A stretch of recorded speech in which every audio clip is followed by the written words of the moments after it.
সীমান্ত পেরিয়ে ভারতে ঢোকার চেষ্টা এক বাংলাদেশের। জানা যাচ্ছে মনিরুল শেখ নামে এক যুবক নদিয়ার চাপড়া সীমান্ত দিয়ে ভারতে অবৈধভাবে ঢোকার চেষ্টা করেন।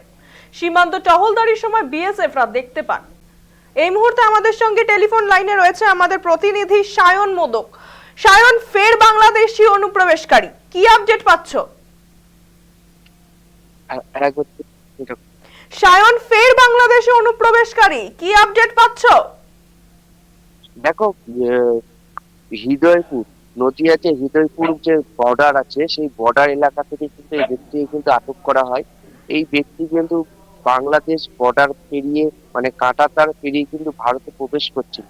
সেই সময় কিন্তু প্রবেশ যখন করছিল, তখন কিন্তু কিছু বিএসএফ আধিকারিকরা তারা কিন্তু রাউন্ডে যাওয়ার সময় তাকে কিন্তু দেখতে পাওয়ার পরে তাকে কিন্তু তৎক্ষণাৎ আটক করা হয়। কিন্তু এই ব্যক্তি কিভাবে আসছিল জানা যায় দেশের সূত্রে, কাঁটাতার পেরিয়ে যখন তিনি ভারতে প্রবেশ করতে যাবে, সেই সময় যখন বিএসএফ কে দেখেন, তখন কিন্তু এই ঝোপের আড়ালে কিন্তু এই ব্যক্তি লুকিয়ে পড়েছিল।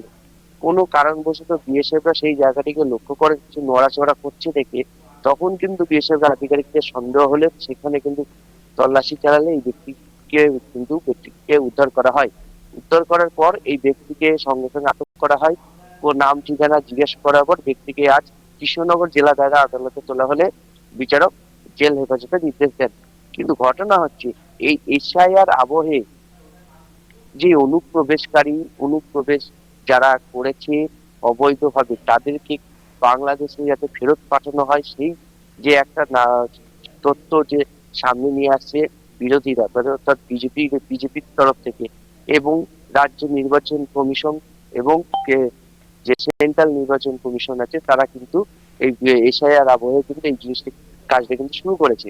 তার মধ্যে এই অনুপ্রবেশ যে অবৈধভাবে, কোথার থেকে তারা এই সাহস পাচ্ছে বা কোথার থেকে মদত পাচ্ছে, কিসের উদ্দেশ্যে তারা এই ভারতে প্রবেশ করছে, কেনই বা করছে, এই সমস্ত বিষয় কিন্তু খতিয়ে দেখছে বিএসএফ আধিকারিক থেকে শুরু করে প্রশাসনিক মহল। ধন্যবাদ সায়ন আমাদের সঙ্গে থাকার জন্য। যেমনটা আমাদের প্রতিনিধি আপনাদের জানালেন, সীমান্ত টহলদারির সময় বিএসএফরা দেখতে পান কিছু যুবক বাঁশবাগানের ভেতরে বসে আছেন। ধৃত ওই যুবকের বাড়ি বাংলাদেশের মুজিবনগর থানার সোনাপুর মাছপড়া এলাকায়।